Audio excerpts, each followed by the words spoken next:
আমি মামলা করছি, আমি আবার উঠাইলাম। এই মামলায় অভিযুক্ত ফজর আলী যিনি ধর্ষণ করেছেন তিনি আগে আওয়ামী লীগের একজন কর্মী ছিলেন এবং সেই স্থানীয় এখন বিএনপির নেতা। এ দেশে যারাই আসবে ক্ষমতায় তারাই ক্ষমতালোভী, তারাই ক্ষমতালোভী, তারাই ক্ষমতালোভী। আপনি উঠাই ফেলবেন? হ্যাঁ, কেন বলবেন? আমি দর চলে ভালো চাই। দর্শক, 3 দিন আগে কুমিল্লার মুরাদনগরে ধর্ষিতা সেই নারী এখন মামলা তুলে নিতে চান। তাহলে কি ছিল এর নৈপথ্যে?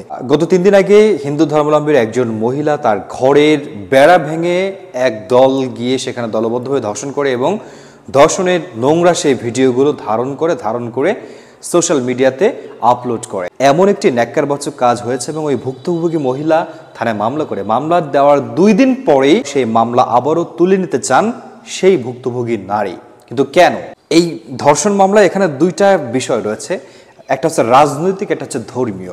এই মামলায় অভিযুক্ত ফজর আলী যিনি ধর্ষণ করেছেন তিনি আগে আওয়ামী লীগের একজন কর্মী ছিলেন এবং বর্তমানে বিএনপির ছায়াতলে এসে বিএনপি নেতা সাজার চেষ্টা করতেছেন এবং সে স্থানীয় এখন বিএনপির নেতা।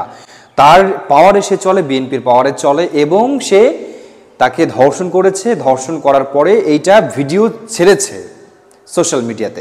এখানে 2টা বিষয় আছে, একটা তার রাজনৈতিক প্রভাব, দ্বিতীয়ত হচ্ছে ওই মহিলার প্রতি কোনো প্রতিশোধ পরায়ণতার কেন্দ্র করে এটা হয়েছে। সব মিলিয়ে ওই মহিলা এখন